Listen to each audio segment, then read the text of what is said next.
We're going to England. We spend a lot of time in England. We spend a lot of time in South America, and we've spent a lot of time in England. I'd like to do some more like Australia, Eastern European stuff, African stuff. We spent a little bit of time in Africa. Crazy Cryptid Week was there, but now we're back in England, and we're going a little bit back in time here, which tends to happen. I don't know, every time I go to England, I get caught in some sort of time warp.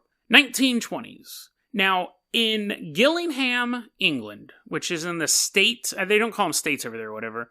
They call them like, the cities are called shires and the states are called counties or something like that. But anyways, in the Shire of, and someone's like totally like, no, that's not true at all. But in the Shire/town of Gillingham, in the 1920s, they had the Gillingham Fair. And one of the highlights of the Gillingham Fair was they would build this 3-story structure out of wood and canvas. And you're thinking, that seems incredibly dangerous. That seems very flammable. Aha. So they built this 3-story structure out of wood and canvas, and it was for a firefighters demonstration. And they had this thing. It's called the Bridal Party Rescue. I don't know if that's what it's actually called, but that's what we're going to call it. They had this event that was a bridal party rescue where you had 2 firefighters who would act as newlyweds. So they'd go up there. I don't know if they put on tuxes and wedding dresses because they're both dudes because this is the 1920s. But anyways, they go up there and they have a bridal party. And they're in the structure. And this is at a fair, so people are watching this. Like, you have this huge crowd watching this event. And then you have flares go off and smoke go off. And everyone goes, oh no, help me, firemen of Gillingham. And the firefighters come and they bring out their ladders and they rescue the people out of the structure. And everyone claps and they're like, well, these are very efficient firemen. And then they start a real fire and they burn the structure down and they just put it out with their hoses. And everyone would be like, yay. There's nothing else to do back then. I mean, like, that was the highlight of your year when you got to see that happen. And it went on without a hitch for quite a while. But eventually there was a hitch, so you know where this story's going. In 1929, so now we're on July 11th, 1929. It's fair time. Everyone's like, oh, dude, are you going to go see the canvas structure burn down? Oh, yeah, totally, man. Of course I'm going to see the canvas structure burn down. That's all I'm going to do this year. So they go out there, and for this bridal party this time, you had 9 boys and 6 men. So you had 2 of them were the bride and the groom, and the rest of the people were pretending to be the wedding guests. And this is where the story goes weird, and we're going to explore this more. But for whatever reason, the smoke bombs and the flares, they don't go off. Instead, the second stage starts. So people are in this building. You have a total of 15 people here. The fire starts. Now, that's supposed to happen after everyone's out of the building. Again, it's 3 stories. It's 40 feet tall. And it catches on fire. Now, it doesn't take a rocket science to know that canvas and wood are incredibly flammable. The building just ignites. Now, the firefighters on the scene, on the ground, who were there to do the mock rescue and then put the fire out afterwards, they realize immediately what's going on. They just flame shoot up the building. They look at each other, drop their tea in crumpets, grab their gear, and start trying to put out the fire. But the audience thinks that it's part of the show. They're like, man, special effects have gotten really good this year. Normally there's just smoke coming out of the windows, but look at those flames go. The audience is cheering at this fire. The people in the building are screaming for help. They immediately know that things have gone sideways. Because some of the adults in the building are firefighters. They immediately begin screaming for help, and the audience is now even clapping even harder. They're like, this is the best performance those people have ever given. Normally, they're just like, help me, but these guys actually seem like they're crying for their lives. This is amazing. The crowd is cheering them on. Firefighters are probably just like, shut up. Actually, the firefighters probably didn't even hear them. They're just blasting this thing with water. And the audience continued to applaud until the first boy jumped off the top of the building on fire, smashed into the ground. And the audience just kind of like slowly stopped clapping.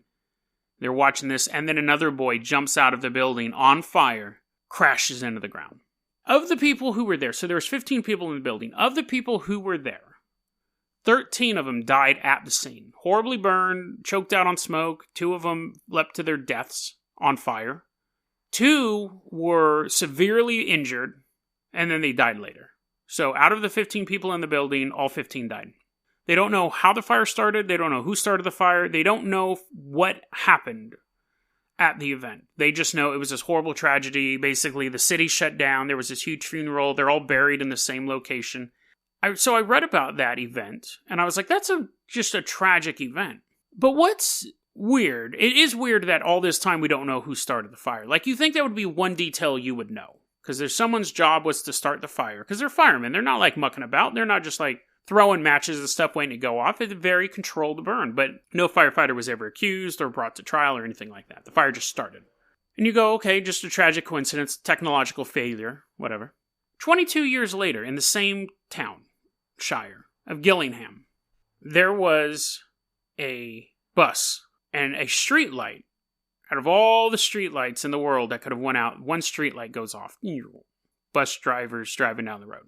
This bus driver worked for a company called the Chatham and District Traction Company. They needed someone needs to invent a time machine and go back in time and teach people how to name stuff.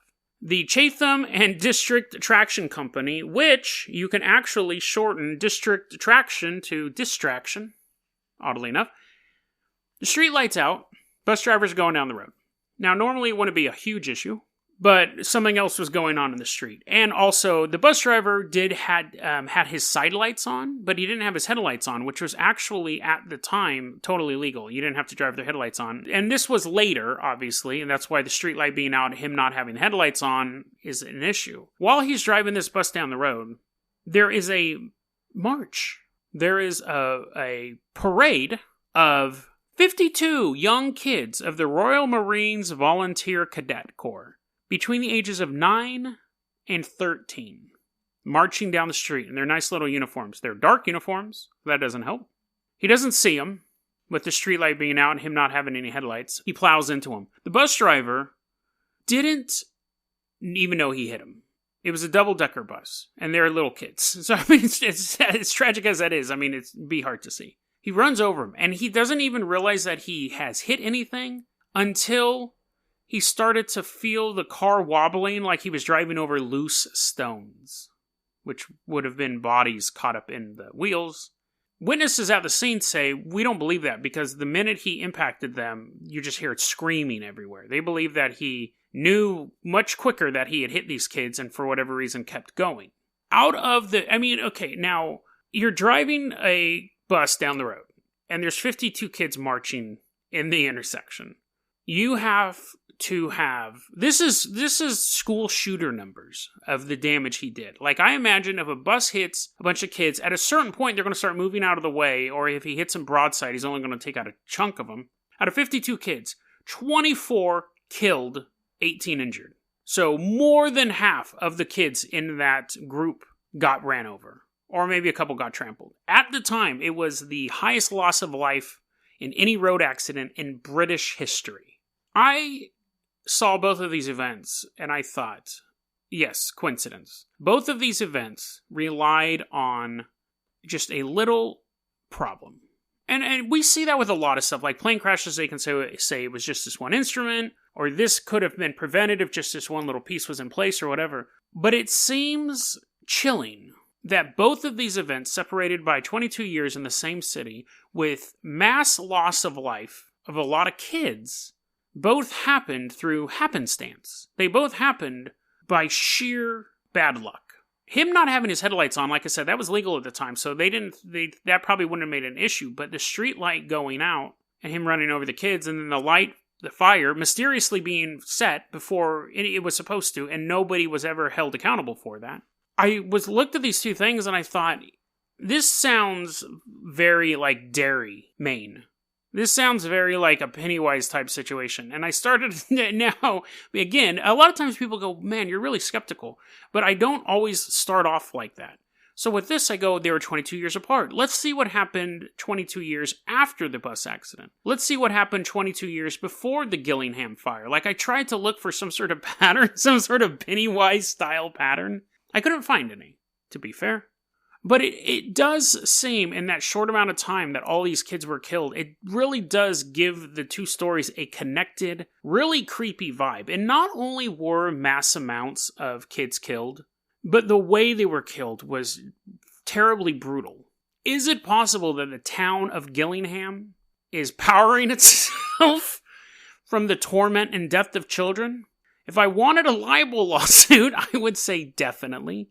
If I wanted to be skeptical about it, I'd say no, they're just two tragic events in the same area, and you can look all over the world for tragic events in the same area, and they may meet some sort of pattern. But there's a part of me that thinks that there's something a little more creepy going on there. I have no proof of that, and it hasn't been replicated. I can't prove it. I just get it. It just gives me a creepy feeling, a creepy hunch that there is something there, or more importantly, there was something there that made these events happen. I have no proof of that whatsoever. At all. Just a hunch. But sometimes a hunch is all you really have. That was a clip from our daily podcast, Dead Rabbit Radio. Dead Rabbit Radio is available anywhere that you listen to podcasts. It's daily paranormal, conspiracy, and true crime news. If you want to hear the full episode that this clip came from, check the link below. Please like and subscribe. And hit that little bell, too. That does some magical stuff. Thanks, guys.